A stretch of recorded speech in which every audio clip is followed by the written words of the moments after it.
Hi everyone. Today is 18th January and we are going to review M&M chart. Now this is a spot chart and as usual we'll start with top-down approach.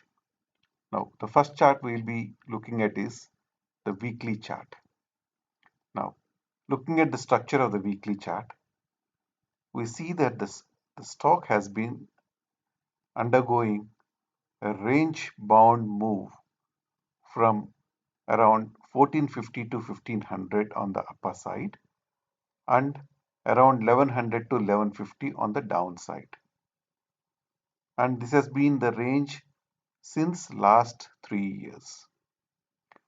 And what we have seen is the stock has gone up to 1500 during August September of 2016 and has fallen back to the lower range of around 1140 to 1150 during November December.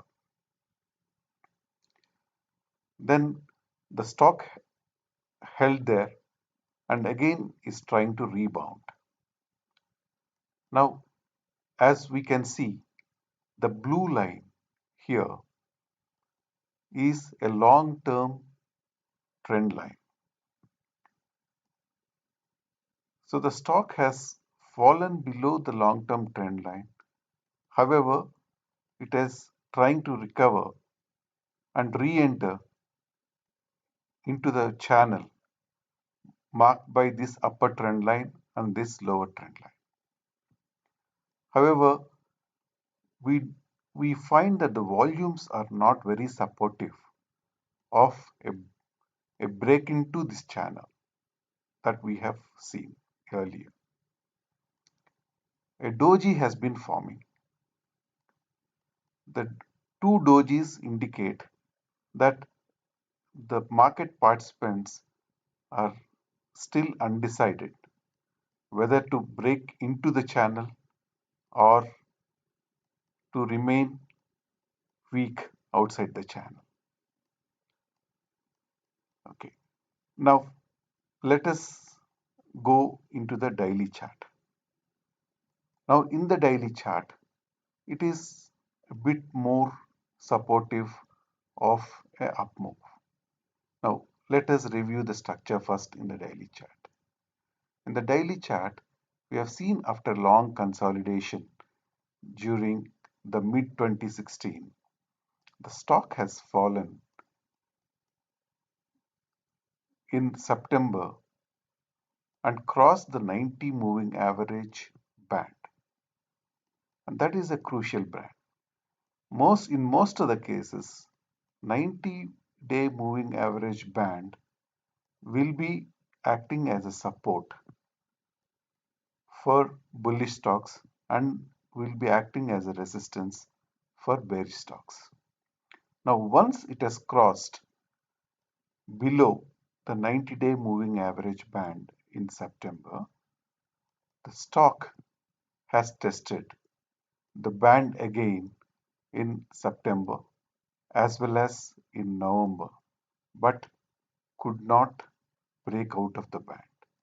And again it has fallen back.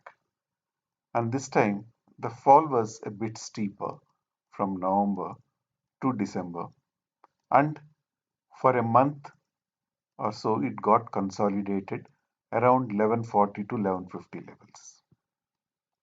Now from December end, now again the stock tried to move up, and this time it had to break out of the 50-day moving average and 21-day moving average. The moment it crossed these two, then the 21-day moving average has been giving a support to the stock, and the stock has not been falling. Of course, the volumes are not greatly supportive of either a breakdown or a move up. However, after a long time, we see today's volumes are slightly above average, and the candlestick is also a bullish candlestick, though the range is not as big as the volumes. So what we can see is we can see a pole being formed, and then the stock is consolidating within this pennant. Now, what are the possibilities of this stock breaking out of the pennant, either on upside or downside? Now let us review the downside. On the downside, we have a, a congregation of 21 DMA and 50 DMA, which is offering a very good support.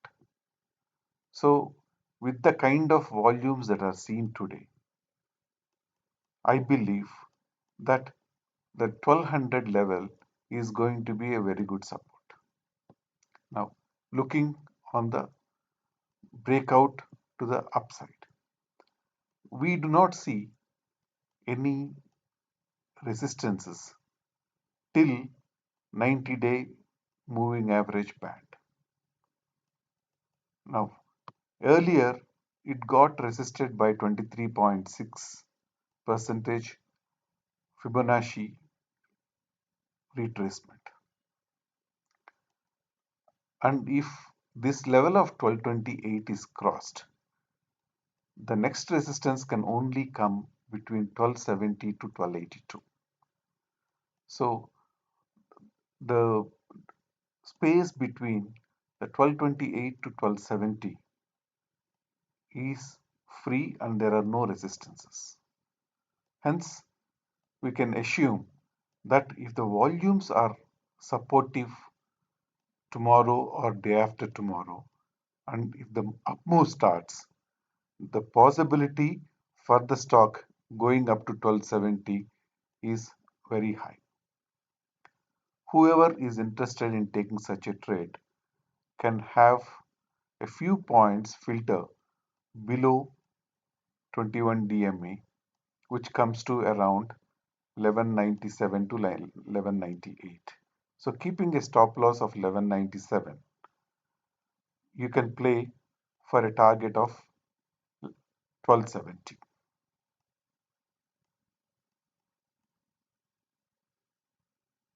Thank you.